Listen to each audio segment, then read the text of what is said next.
ನಮಸ್ಕಾರ. News first ವಿಶೇಷ ಕಾರ್ಯಕ್ರಮಕ್ಕೆ ಸ್ವಾಗತ. ನಾನು ತೇಜಸ್ವಿನಿ. ಇವತ್ತು ನಮ್ಮ ಶೋನಲ್ಲಿ ನಮ್ಮ ಜೊತೆ ಬಿಗ್ ಬಾಸ್ ನಿಂದ ಹೊರಬಂದಂತಹ ಚೈತ್ರಾ ಕುಂದಾಪುರ ಅವರಿದ್ದಾರೆ. ಬನ್ನಿ ಅವ್ರನ್ನ ಕಾರ್ಯಕ್ರಮಕ್ಕೆ ಸ್ವಾಗತ ಮಾಡೋಣ, ಹಾಗೆ ಅವರ ಬಿಗ್ ಬಾಸ್ ಜರ್ನಿ ಹೇಗಿತ್ತು ಅಂತ ಕೇಳೋಣ. ಹಲೋ ಚೈತ್ರಾ, ನಮಸ್ತೆ. ನಮಸ್ತೆ, ಹೇಗಿದ್ದೀರಿ? ನಾನ್ ಚೆನ್ನಾಗಿದ್ದೀನಿ, ನೀವ್ ಹೇಗಿದ್ದೀರಿ? ನಾನು ಸೂಪರ್ ಆಗಿದ್ದೀನಿ. ಕಾರ್ಯಕ್ರಮಕ್ಕೆ ಸ್ವಾಗತ ನಿಮಗೆ. ಓಕೆ, ಹೇಗಿತ್ತು ಬಿಗ್ ಬಾಸ್? 1 ತಿಂಗಳಿದ್ರಿ ಮನೆಯೊಳಗೆ. ತುಂಬಾ ಚೆನ್ನಾಗಿತ್ತು, ತುಂಬಾ ಖುಷಿ ಆಯ್ತು. 2ನೇ ಅವಕಾಶ, ಹಾಗಾಗಿ ಬಹಳ ಖುಷಿ ಆಯ್ತು. ಓಕೆ, ಹೇಳ್ತಾ ಇದ್ರಿ ಅಂದ್ರೆ ಬಿಗ್ ಬಾಸ್ ನನ್ಗೊಂದು ಹೊಸ ಜೀವನನೇ ಕೊಟ್ಟಿದೆ, ತಕ್ಷಣ ಕಾಲ್ ಮಾಡಿದ ತಕ್ಷಣ ಒಪ್ಕೊಂಡೆ ಅಂತ ಹೇಳಿ. ಆಲ್ರೆಡಿ ಒಂದು ಬಿಲ್ಡ್ ಆಗಿರೋ ಶೋ ಇದು. ಅದರಲ್ಲಿ ನೀವು ವೈಲ್ಡ್ ಕಾರ್ಡ್ ಅಂತ ಫಸ್ಟ್ ಎಲ್ರಿಗೂ ಹೇಳಿದ್ದು, ಬಟ್ ಗೆಸ್ಟ್ ಆಗಿ ಹೋಗಿದ್ರಿ. ಯಾವ ಕಾರಣಕ್ಕೆ ಒಪ್ಕೊಂಡಿದ್ದು ಅಂತ? ಬಿಗ್ ಬಾಸ್ಗೆ ಹೋಗೋದಕ್ಕೆ ನನಗೆ ಬೇರೆ ಯಾವುದು ಕಾರಣನೇ ಬೇಕಾಗಿಲ್ಲ. ಮೊದಲನೇ ಸೀಸನ್ಗೆ ಫಸ್ಟ್ ಟೈಮ್ ನಾನು ಎಂಟ್ರಿ ಆಗೋವಾಗ ನಾನು ಯೋಚನೆ ಮಾಡಬೇಕಾಗಿತ್ತು, ಹೋಗ್ಬೇಕಾ ಬೇಡವಾ ಏನು ಎತ್ತ ಅಂತ. ಸೊ ಸೆಕೆಂಡ್ ಟೈಮ್ ನಂಗೆ ಅದು ಆ ವಿಷಯದಲ್ಲಿ ಯಾವುದೇ ಗೊಂದಲ ಇರಲಿಲ್ಲ. ಸೊ ಬರಬೇಕು ಅಂತ ಅವರು ವಿಷ್ಣು ಸರ್ ಫೋನ್ ಮಾಡಿ ಕರೆದಾಗ ಹಿಂಗೆ ಬರಬೇಕಾಗುತ್ತೆ ಚೈತ್ರ ಅಂದಾಗ ನಾನು ಒಂದು ದಿನಕ್ಕೇನೋ ಹೇಳ್ತಾರೆ, ಯೂಶ್ವಲಿ ಇರುತ್ತಲ್ವ ಹಳೆ ಸೀಸನ್ ಕಂಟೆಸ್ಟೆಂಟ್ಸ್ ಒಳಗಡೆ ಬರೋದು ಆ ಥರ ಅಂತ ಅಂದ್ಕೊಂಡೆ. ಬಟ್ ವಿಷ್ಣು ಸರ್ ಇಲ್ಲ ಚೈತ್ರ ಅವರೇ, ಇನ್ನೊಂದು ಸ್ವಲ್ಪ ಜಾಸ್ತಿ ದಿನ ಇರಬೇಕಾಗತ್ತೆ ಗೆಸ್ಟ್ ಆಗಿ ಅಂತ ಅಂದಾಗ ಸರಿ ಅಂತ ಒಪ್ಕೊಂಡೆ. ಈಗ 1 ದಿನಕ್ಕೆ 2 ದಿನಕ್ಕೆ ಕರೆದ್ರು ಕೂಡ ನಾವು ಹೋಗ್ತೀವಿ. ಸೊ ಜಾಸ್ತಿ ದಿನ ಅಂದಾಗ ಆಮೇಲೆ ಪ್ರಕಾಶ್ ಸರ್ ಕೂತ್ಕೊಂಡು ಇಲ್ಲ ಇನ್ನೊಂದಷ್ಟು ಆಟಗಳು ಬದಲಾಗೋ ರೀತಿಲಿ ಇರುತ್ತೆ ಅಂತ ಅಂದಾಗ ಖುಷಿ ಆಯಿತು. ಯಾರಿಗೆ ಸಿಗುತ್ತೆ ಈ ಅವಕಾಶ ಅನ್ನೋ ಥರನೇ. ಈಗ ಎಷ್ಟೋ ಜನ ಕಂಟೆಸ್ಟೆಂಟ್ಸ್ಗಳಿದ್ದಾರೆ, ಅಷ್ಟೊಂದು ಕಂಟೆಸ್ಟೆಂಟ್ಸ್ಗಳ ನಡುವೆ ನಮ್ಮನ್ನೇ ಅವರು ಕೇಳ್ತಾರೆ, ನಮ್ಮ ಮೇಲೆ ನಂಬಿಕೆ ಇಟ್ಟು ಕಳಿಸ್ತಾರೆ ಅಂದಾಗ ಸೊ ಆ ನಂಬಿಕೆನೇ ಒಂದು ಕಾರಣ, ಬಿಟ್ಟು ಬೇರೇನೂ ಅಲ್ಲ ಅಂತ ಅನ್ಸುತ್ತೆ. ಓಕೆ, ಈಗ ನೀವು ಬಿಗ್ ಬಾಸ್ ನಲ್ಲಿ ಇದ್ದಿದ್ದು ಸ್ವಲ್ಪ ದಿನ ಆದ್ರೂ ಒಂದು ಹಂಗಾಮ ಕ್ರಿಯೇಟ್ ಮಾಡ್ಬಿಟ್ರಿ ನೀವು ರಜತ್ ಬಂದ್ಮೇಲೆ. ಅದ್ರಲ್ಲೂ 1 ವಾರದಲ್ಲಿ ನೀವು ತುಂಬಾ ಕುಗ್ಗೋಗ್ತೀರಿ. ಅದು ಲಾಸ್ಟ್ ವಾರದಲ್ಲಿ ಏನಂದ್ರೆ ರಜತ್ ನಿಮಗೆ ಸುಳ್ಳಿ ಅನ್ನೋದೊಂದು ಪದ ಬಳಸ್ಬಿಡ್ತಾರೆ, ತುಂಬಾ ನೊಂದ್ಕೊಂಡ್ಬಿಡ್ತೀರಿ ಆ ಕಾರಣಕ್ಕೆ. ಆ ಒಂದು ವಿಚಾರದಿಂದ ನಿಮ್ಮಿಬ್ರು ಸ್ನೇಹ ಏನಾದ್ರು ಬ್ರೇಕ್ ಆಯ್ತು ಅಂತ ಅನ್ಸುತ್ತಾ ನಿಮಗೆ? ಅಂದರೆ ಅದು ಬೇರೆ, ಅದು ಒಂದೇ ಕಾರಣಕ್ಕಲ್ಲ, ಮೇ ಬಿ ಅದು ಟೆಲಿಕಾಸ್ಟ್ ಆಗಿದೆಯೋ ಇಲ್ಲ ಗೊತ್ತಿಲ್ಲ, ಒಂದಷ್ಟು ಫ್ಯಾಮಿಲಿ ರಿಲೇಟೆಡ್ ಒಂದಷ್ಟು ಕಮೆಂಟ್ಸ್ಗಳಾಗುತ್ತೆ. ಸೊ ಆ ಕಾರಣಕ್ಕೆ ಅದು ಆ ಜಗಳ ಆ ಪೀಕಿಗೆ ಹೋಗುತ್ತೆ. ಸೊ ನನಗೆ ಯಾವುದೂ ಯಾರಿಗೂ ಶಾಶ್ವತ ಅಲ್ಲ. ಸೊ ಹಾಗೆ ಇರುತ್ತೆ ಹಿಂಗೆ ಇರುತ್ತೆ ಅಂತ ನಾವು ಹೇಳೋಕ್ಕಾಗೋದಿಲ್ಲ. ಸೊ ನಾನು ಆ ಕ್ಷಣಕ್ಕೆ ನನಗೇನು ಅನಿಸಿದೆ ಅದಕ್ಕೆ ನಾನು ರಿಯಾಕ್ಟ್ ಮಾಡಿದ್ದೀನಿ ಅಷ್ಟೇ. ಬೇಜಾರಂತೂ ಆಗಿದ್ದು ನಿಜ, ಬೇಜಾರಾಗಿದೆ. ಬಿಕಾಸ್ ಅದೇ ಫ್ಯಾಮಿಲಿ ಇಶ್ಯೂಸ್ ಅಂತ ಬಂದಾಗ, ಫ್ಯಾಮಿಲಿ ಬಗ್ಗೆ ಕಮೆಂಟ್ ಮಾಡಿದಾಗ ಸಹಜವಾಗಿ ಬೇಜಾರಾಗುತ್ತೆ. ಸೊ ಆ ರೀತಿಯ ಒಂದು ಬೇಜಾರಿನ ಕಾರಣಕ್ಕೆ ಅದಷ್ಟು ಕುಗ್ಬೇಕಾಯಿತು. ದೆನ್ ನಾನು ಮತ್ತೆ ವಾಪಸ್ ಬೌನ್ಸ್ಬೇಕಾಗಿದ್ದೆ. 1 ದಿನ 2 ದಿನ ಇದ್ದೇ ಇರುತ್ತೆ. ಆಮೇಲೆ ಮತ್ತೆ ಏನು ನಾನು ಒಂದಷ್ಟು ಮಾತುಕತೆಗಳನ್ನು ಬೇರೆಯವ್ರ ಹತ್ರ ಮಾಡಿದಾಗ ಸೊ ನಾನು ಯಾಕೆ ಕುಗ್ಗಬೇಕು ಅನ್ನೋದು ನನಗೂ ಅನಿಸ್ತು. ಹಾಗಾಗಿ ನಾನು ಅದರಿಂದ ಹೊರಗಡೆ ಬಂದೆ ಅಷ್ಟೇ. ಬೇಜಾರಾಗಿದ್ದಂತೂ ನಿಜ. ಇನ್ನ ನಿಮ್ಮನ್ನ ಮತ್ತೆ ರಜತ್ನ ಒಳಗೆ ವೈಲ್ಡ್ ಕಾರ್ಡ್ ಎಂಟ್ರಿ ಅಂತ ಕಳಿಸ್ತಾರ. ಅಂದ್ರೆ 1 ಜನ ಗೆಸ್ಟ್ ಅಂತ ಬರ್ತೀರಿ, ಅದ್ರಲ್ಲಿ 1-2 ಉಳ್ಕೊಂತೀರಿ. ಬಟ್ ಏನಂದ್ರೆ ನಿಮ್ಮನ್ನ ವೈಲ್ಡ್ ಕಾರ್ಡ್ ಎಂಟ್ರಿ ಅಂತಾನೆ ಕಂಟೆಸ್ಟೆಂಟ್ ಗಳಂತಾನೆ ಅನೌನ್ಸ್ ಮಾಡಿರೋದು. ಬಟ್ ಇವಾಗ ಮೊನ್ನೆ ಗೆಸ್ಟ್ ಅಂತ ಹೇಳ್ಬಿಟ್ಟು ಜನಗಳನ್ನ ಏನಾದ್ರು ಯಾಮರ್ಸ್ಬಿಟ್ರ ಅಂತ? ಇಲ್ಲ, ನನಗೆ ಬಹಳ ಕ್ಲಿಯರ್ ಆಗಿ ಹೇಳಿದ್ರು ಗೆಸ್ಟ್ ಅಂತಲೇ. ಬಿಕಾಸ್ ನೀವು ವೈಲ್ಡ್ ಕಾರ್ಡ್ ಎಂಟ್ರಿ ಅಂತ ಬರೋದಾದ್ರೆ ನೀವು 60 ದಿನದ ನಂತರ ಬಂದರೆ ನಿಮಗೆ ಭಾಳ ಕಷ್ಟ ಆಗುತ್ತೆ. ವೈಲ್ಡ್ ಕಾರ್ಡ್ ಎಂಟ್ರಿ ಆಗೋದು ಭಾಳ ಕಷ್ಟ. ಈಗ ನೀವು 50-50 ಡೇಸ್ಗೆಲ್ಲ ಬಂದರೆ ಅದೊಂದು ಲೆಕ್ಕ. ನಾವು 63ನೇ ದಿನಕ್ಕೆಲ್ಲ ಒಳಗಡೆ ಹೋಗಿದ್ದು. ಸೊ ಹತ್ರ ಒಂದು 60% 70% ಹತ್ರ ಫಿನಿಶೇ ಆಗೋಗುವಂಥ ಸಿಚುವೇಶನ್. ಆ ಸಂದರ್ಭದಲ್ಲಿ ವೈಲ್ಡ್ ಕಾರ್ಡ್ನ ಕಳಿಸ್ತಾರೆ ಅಂತಂದರೆ ಅದು ನಂಬಕ್ಕಾಗಲ್ಲ. ಆ್ಯಂಡ್ ಆಟ ಅಷ್ಟು ಸುಲಭನೂ ಇರೋದಿಲ್ಲ 63 ದಿನದ ನಂತರ. ಈಗ ನಾವೇನೋ ಎಕ್ಸ್ಪೀರಿಯನ್ಸ್ ಇತ್ತು, ಅಲ್ಲಿ ಸೆಟ್ಲಾದ್ವಿ, ಅದೊಂದು ಲೆಕ್ಕ ಬೇರೆ. ಬಟ್ ಸ್ಟಿಲ್ ಅದು ಹಾಗೆ ಕಂಟಿನ್ಯೂ ಆಗ್ತಿತ್ತಾ ಇಲ್ಲ. ಆ್ಯಂಡ್ ನಮಗೆ ಅದನ್ನು ಹೇಳೂ ಇಲ್ಲ. ಈಗ ನಾವು ಹಂಗಿದ್ರೆ ನಾವೊಂದು 2.5 ತಿಂಗಳಿಗೆ ರೆಡಿ ಇರಬೇಕು, ಜಾನ್ವರಿ 8 ತನಕಕ್ಕೂ ನಾವು ರೆಡಿ ಇರಬೇಕು, ಅದಕ್ಕೆಲ್ಲ ಪ್ರಿಪ್ರೇಷನ್ ಮಾಡ್ಕೊಂಡಿರ್ಬೇಕು. ನಾವು ಅಷ್ಟೇ ಪ್ರಿಪ್ರೇಷನ್ ಮಾಡ್ಕೊಂಡು ಹೋಗಿರಲಿಲ್ಲ. ಸೊ ಹಾಗಾಗಿ ನಮಗೆ ಕ್ಲಿಯರ್ ಇತ್ತು, ಜನನ ಯಾಮಾರಿಸೋದಲ್ಲ. ಮತ್ತೊಂದು ಏನಂದರೆ ಜನನ ಯಾಮಾರಿಸ್ಬೇಕು. ಮತ್ತೊಂದು ಮಗದೊಂದು ಅಂದರೆ ನಾವು ಕಂಟೆಸ್ಟೆಂಟ್ಗಳಾಗಿದ್ದಿದ್ರೆ ನಮಗೆ ವೋಟಿಂಗ್ ಲೈನ್ ಓಪನ್ ಆಗೋದು. ಸೊ ನಮಗೆ ವೋಟಿಂಗ್ ಲೈನ್ ಓಪನೇ ಆಗಿಲ್ಲ. ಸೊ ವೋಟಿಂಗ್ ಲೈನ್ ಓಪನ್ ಆಗದೆ ಯಾವುದೇ ಬಿಗ್ ಬಾಸ್ ಕಂಟೆಸ್ಟೆಂಟ್ನ ಮನೆಯಿಂದ ಹೊರಗಡೆ ಕಳಿಸಲ್ಲ. ಸೊ ಆ ಪ್ಲ್ಯಾನ್ ಇದ್ದಿದ್ದೆ ಹಾಗೆ, ಅದು ಗೆಸ್ಟು ಅನ್ನೋ ಪ್ಲ್ಯಾನು, ಆ ಕಾನ್ಸೆಪ್ಟ್ ಇದ್ದಿದ್ದೆ ಹಂಗಾಗಿದ್ದ ಕಾರಣಕ್ಕೇ ಆ ರೀತಿ ಹೋಯ್ತು. ನಮಗಂತೂ ಆ ವಿಷಯದಲ್ಲಿ ಕ್ಲಾರಿಟಿ ಇತ್ತು. ಸೊ ನೀವು ಹೇಳ್ತಿದ್ರಿ ಅದೊಂದು ಕ್ಲಾರಿಟಿ ಇತ್ತು, ನಮಗೆ ಗೊತ್ತಿತ್ತು ನಾವು ಗೆಸ್ಟ್ ಅಂತ ಹೇಳಿ ಅಂತೇಳಿ. ಇಷ್ಟೆಲ್ಲ ಆದ್ಮೇಲೂ ಆ ಗಿಲ್ಲಿದ್ ಯಾಕೆ, ಪರ್ಚಿದ್ ಯಾಕೆ ಅಂತ ಚೈತ್ರ ಅವರು? ಆಟ ಅಂತ ಬಂದಾಗ ಆ ಮನೆಗೆ ನಾವೇನು ಕೊಡಬೇಕು, 200% ಕೊಡಬೇಕು. ಅದನ್ನೇ ಸುದೀಪ್ ಸರ್ ಕೂಡ ಹೇಳ್ತಾರೆ. ಎಲ್ಲೋ ಒಂದು ಕಡೆ ಗೆಸ್ಟ್ಗಳು ಅನ್ನೋ ಕಾರಣಕ್ಕೆ ಆರಾಮಾಗಿರಲಿಲ್ಲ ಅವರು. ಮನೆಯ ಆಟಕ್ಕೆ ಒಂದಷ್ಟು ಚೈತನ್ಯ ಕೊಡಬೇಕು ಅನ್ನೋ ಕಾರಣಕ್ಕೆ ನಮ್ಮನ್ನು ಕಳಿಸಿದ್ದು.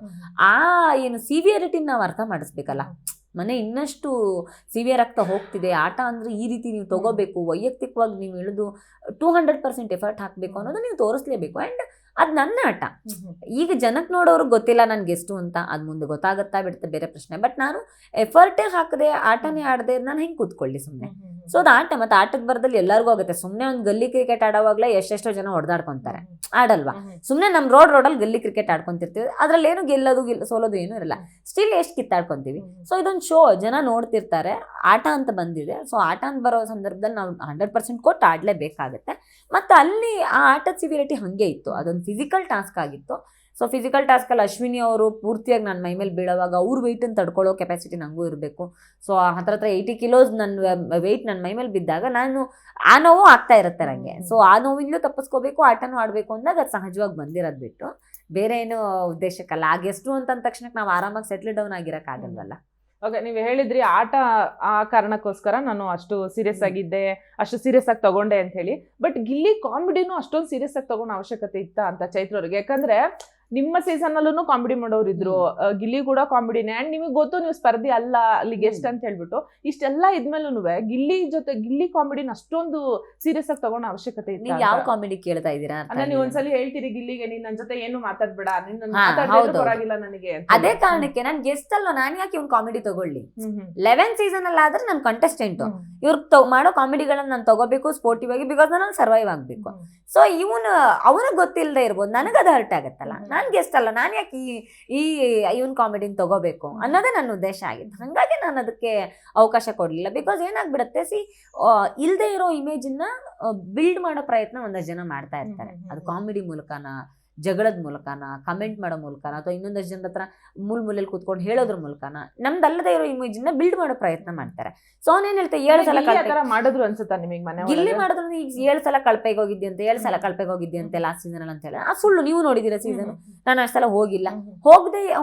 ಇಲ್ದೇ ಇರೋದನ್ನ ಹೇಳೋ ಪ್ರಯತ್ನ ಮಾಡಿದಾಗ ಅದನ್ನ ಸ್ಟಾಪ್ ಮಾಡ್ಲೇಬೇಕು ನಾವು. ಸೊ ಎಲ್ಲದಕ್ಕೂ ಒಂದು ಮಿತಿ ಅಂತ ಇದ್ದೇ ಇರುತ್ತೆ, ಅದನ್ನ ಸ್ಟಾಪ್ ಮಾಡ್ಲೇಬೇಕು. ಅದು ಗೆಸ್ಟ್ ಆಗಲಿ ಯಾರೇ ಕಂಟೆಸ್ಟೆಂಟ್ ಆಗಲಿ ಸ್ಟಾಪ್ ಮಾಡಲೇಬೇಕು. ಆ ಪ್ರಯತ್ನ ಅಷ್ಟೇ ನಾನು ಮಾಡಿದೆ. ನಾನು ಸ್ಪಷ್ಟವಾಗಿ ನನ್ನ ಸುದ್ದಿಗೆ ಬರಬೇಡ, ಬಿಕಾಸ್ ಅಲ್ದೇ ಇರೋದು ಅವನಿಗೂ ಗೊತ್ತಿಲ್ಲ, ಅಲ್ದೇ ಇರೋದು ನೀನ್ ಹೆಂಗೆ ಹೇಳ್ತೀಯ? ಸೊ ನೀನ್ ಹೇಳ್ತೀಯ ಅಂದ್ಮೇಲೆ ಅದನ್ನ ಸ್ಟಾಪ್ ಮಾಡೋದು ನಂದು ಕರ್ತವ್ಯ ಅನ್ನೋ ಉದ್ದೇಶಕ್ಕೆ ಮಾತ್ರ ನಾನು ಅದನ್ನ ಹೇಳಿದ್ದೆ. ಓಕೆ, ಇನ್ನ ಇವರಿಬ್ರು ಎಲಿಮಿನೇಟ್ ಅಂತ ಮನೆಯವರಿಗೆ ಒಂದು ಪೋಟ್ರೆ ಆಗಿರತ್ತೆ, ಯಾರು ಧ್ರುವಂತ್ ಮತ್ತೆ ರಕ್ಷಿತಾ. ಬಟ್ ನೀವು ನಿಂತ್ಕೊಂಡಲ್ಲಿ ಒಂದು ಮಾತು ಹೇಳ್ತೀರಿ, ಧ್ರುವಂತ್ ನನಗೆ ಗೊತ್ತಿಲ್ಲ, ಬಟ್ ರಕ್ಷಿತಾ ಮನೆಯಿಂದ ಹೋಗೋ ಕ್ಯಾಂಡಿಡೇಟ್ ಅಲ್ಲ, ಪಾರ್ಟಿಸಿಪೆಂಟ್ ಅಲ್ವೇ ಅಲ್ಲ ಅವರು. ಯಾಕಂದ್ರೆ ತುಂಬಾ ಲೈವ್ಲಿ ಆಗಿರ್ತಾರೆ. ಅಂಡ್ ನಿಮಗೆ ಫಸ್ಟ್ ಆ ಡೌಟ್ ಬರುತ್ತೆ, ಮೋಸ್ಟ್ಲಿ ಇವರು ಸೀಕ್ರೆಟ್ ರೂಮ್ ಅಲ್ಲಿ ಏನಾದ್ರು ಇರ್ಬೋದೇನೋ ಆತರ ಅಂತ. ಯಾಕೆ ಹಂಗ ಅನ್ಸ್ತು ನಿಮ್ಗೆ ಅಂತ?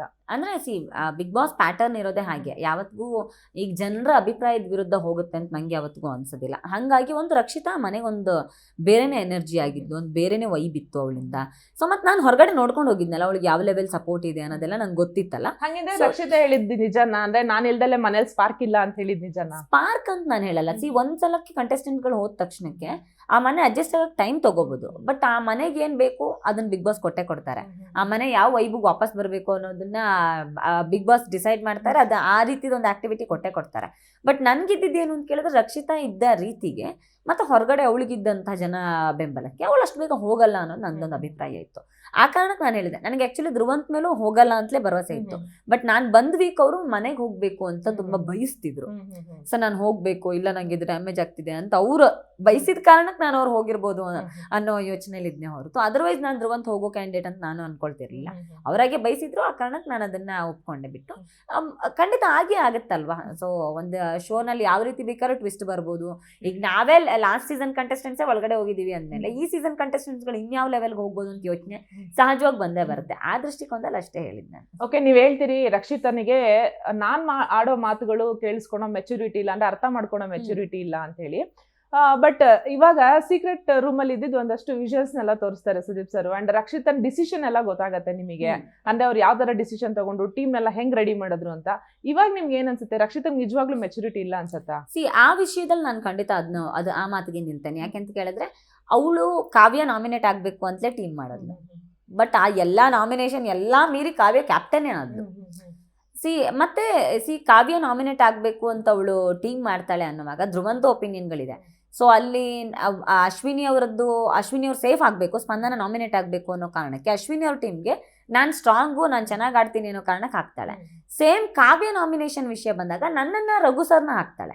ಸೊ ರಘು ಸರ್ ತುಂಬ ಚೆನ್ನಾಗಿದ್ದಾರೆ ಗೇಮಲ್ಲಿ ಅನ್ನೋದು ಗೊತ್ತಿದೆ. ಸೊ ನನ್ನನ್ನೇ ಸ್ಟ್ರಾಂಗ್ ಇದ್ದಾರೆ ಅನ್ನೋ ಕಾರಣಕ್ಕೆ ಅಶ್ವಿನಿ ಮ್ಯಾಮ್ ಟೀಮ್ಗೆ ಹಾಕಿರ್ಬೇಕಾದ್ರೆ ಸೊ ಕಾವ್ಯ ಟೀಮ್ಗೆ ಹಾಕಿದ್ದಲ್ಲೂ ಕ್ಯಾಲ್ಕುಲೇಷನ್ ರಾಂಗ್ ಆಯ್ತಲ್ವಾ. ಸೊ ಅದಕ್ಕೆ ಧ್ರುವಂತ್ ಅವ್ರು ಬಿಟ್ಟಿಲ್ಲ ಅಂತೆಲ್ಲ ಹೇಳೋದು ಅದು ಬೇರೆ ಪ್ರಶ್ನೆ. ಬಟ್ ಸ್ಟಿಲ್ ಆ ವಿಷಯದಲ್ಲಿ ನಾನು ಆ ಡಿಸಿಷನ್ಸ್ನ ರೈಟ್ ಅಂತ ನಾನು ಅವಳು ಒಪ್ಕೊಂಡಿಲ್ಲ. ಹೌದು ನನ್ನ ಡಿಸಿಷನ್ ರಾಂಗ್ ಆಯಿತು ಅಂತ. ಸೊ ನಾನು ಅದನ್ನು ಆಕ್ಸೆಪ್ಟ್ ಮಾಡ್ಕೊಳ್ಳಲ್ಲ. ಯಾಕಂದರೆ ಅಲ್ಲಿ ಕಂಪ್ಲೀಟ್ಲಿ ರಾಂಗೇ ಆಯಿತು. ಅಂದರೆ ಈಗ ನನಗೇನಾದರೂ ಅಧಿಕಾರ ಕೊಟ್ಟಿದ್ದಿದ್ರೆ ನಾನು ಯಾವ ರೀತಿ ಯೋಚನೆ ಮಾಡ್ತಿದ್ದೆ. ಸೊ ನನ್ನ ಯೋಚನೆ ಕಂಪೇರ್ ಮಾಡಿದ್ರೆ ರಕ್ಷಿತಾ ಯೋಚನೆಗಳು ತಲೆ ಕೆಳಗಾಯಿತು ಅಂತಲೇ. ಅವಳಿಗೆ ಫಸ್ಟ್ ಟಾರ್ಗೆಟ್ ಇಟ್ಟಿದ್ದೆ ಯಾರು ಸೇವ್ ಆದ್ರೂ ಪರವಾಗಿಲ್ಲ, ಕಾವ್ಯ ಸೇವ್ ಆಗಬಾರ್ದು, ಕಾವ್ಯ ನಾಮಿನೇಟ್ ಆಗಲೇಬೇಕು ಅಂತ. ಬಟ್ ಅದೇ ಕಾವ್ಯ ಅಲ್ಟಿಮೇಟ್ಲಿ ಕ್ಯಾಪ್ಟನ್ ಆಗೋ ತನಕ ಬಂತಲ್ಲಿ. ಕಾವ್ಯನು ರಘು ಸರ್ನು ಜೋಡಿ ಮಾಡ್ಬೋದಾಗಿತ್ತು, ಯಾಕೆ ಕಾವ್ಯನು ಸೂರಜ್ನು ಜೋಡಿ ಮಾಡಿದ್ಲು, ಅಲ್ಲೂ ಫ್ಲಾಪ್ ಆಯಿತು.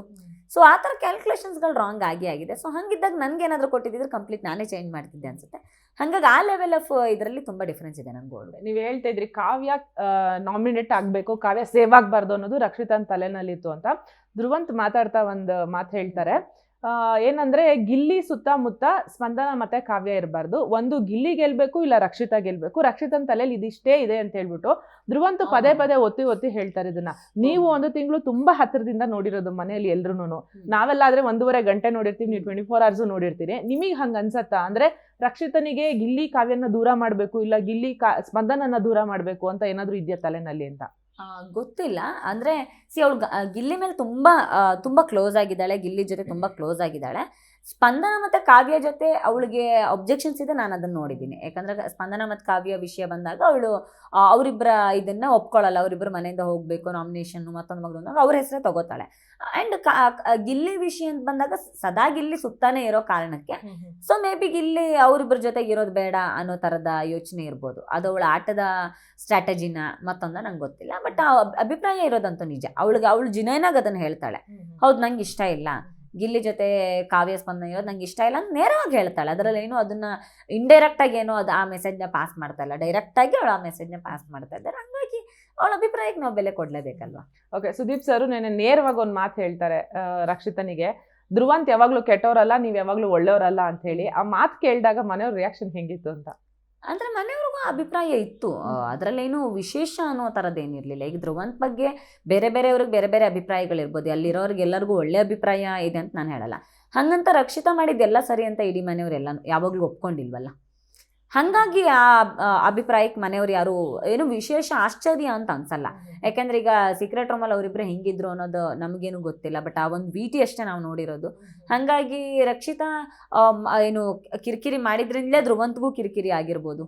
ಅದನ್ನು ಮನೆಯವ್ರು ಯಾವತ್ತೂ ಇಲ್ಲ ಅಂತ ಯಾವತ್ತೂ ಹೇಳಿಲ್ಲ. ಯಾಕಂದರೆ ಬೇರೆ ಸಂದರ್ಭಗಳಲ್ಲಿ ರಕ್ಷಿತಾ ಅಭಿಪ್ರಾಯಗಳನ್ನು ಕೊಡೋವಾಗ ಮನೆಯವರು ಅದನ್ನು ಸ್ಟಾಪ್ ಮಾಡೋ ಪ್ರಯತ್ನ ಮಾಡಿದ್ದಾರೆ. ಹಾಗಾಗಿ ಅಭಿಪ್ರಾಯ ಮನೆಯವ್ರಿಗೆ ಶಾಕ್ ಆಗಿದೆ ಅಂತ ನಾನು ಅನ್ಕೊಳ್ಳಲ್ಲ.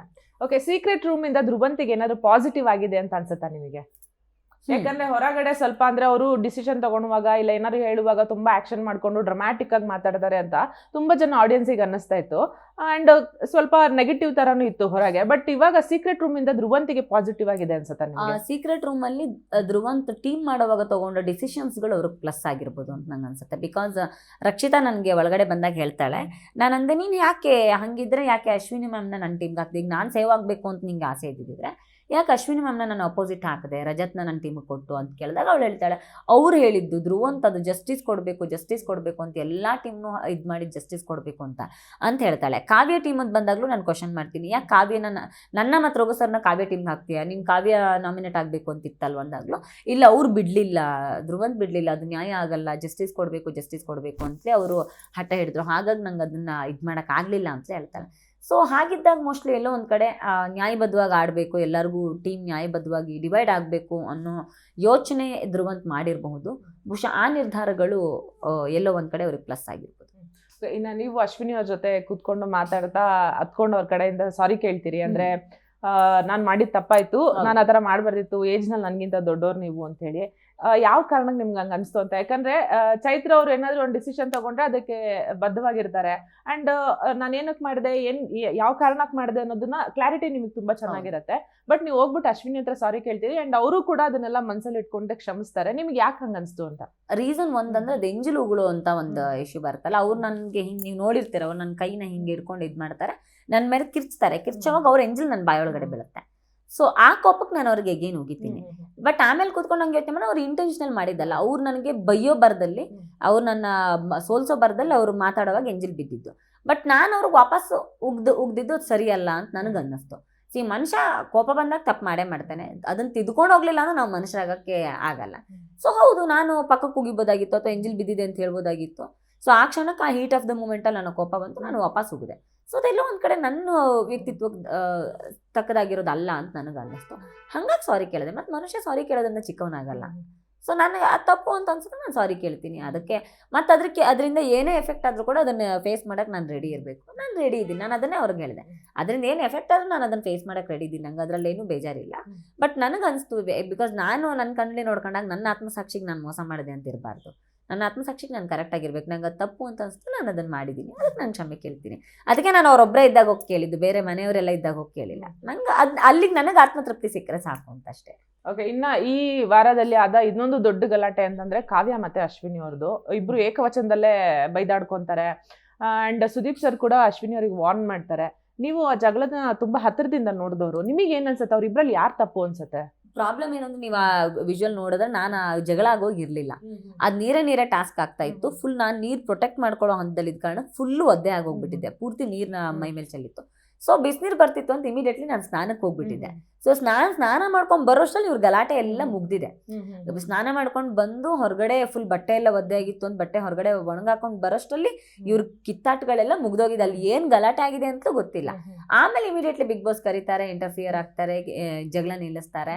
ಸೊ ಅಷ್ಟದ ನಂತರಕ್ಕೆ ಏನಾಯ್ತು, ಯಾಕೆ ಜಗಳ ಆಯಿತು ಅಂತಲೇ ಗೊತ್ತಿಲ್ಲ. ಆಮೇಲೆ ಕಾವ್ಯ ಹತ್ರ ಕೇಳುವ, ಕಾವ್ಯ ಇಲ್ಲ ನನ್ನ ಮೇಲೆ ಮಲಗಿದ್ರು ಸುಮಾರು ಹೊತ್ತು ತನಕನೂ, ಬಜಾರ್ ಆದ್ರೂ ಎದ್ದಿರ್ಲಿಲ್ಲ ಅಂತ ಅವ್ರು ಹೇಳ್ತಾರೆ. ಆಮೇಲೆ ಅಶ್ವಿನಿ ಮ್ಯಾಮ್ ಹತ್ರ ಕೇಳುವಾಗ ಅವರಂದ್ರು ಇಲ್ಲ, ಇದ್ರ ಬಗ್ಗೆ ಮಾತಾಡಬಾರ್ದು ಅಂತ ಹೇಳಿದ್ದಾರೆ ಬಿಗ್ ಬಾಸ್, ಸೊ ಮಾತಾಡೋದು ಬೇಡ ಅಂತ ಹೇಳ್ತಾರೆ.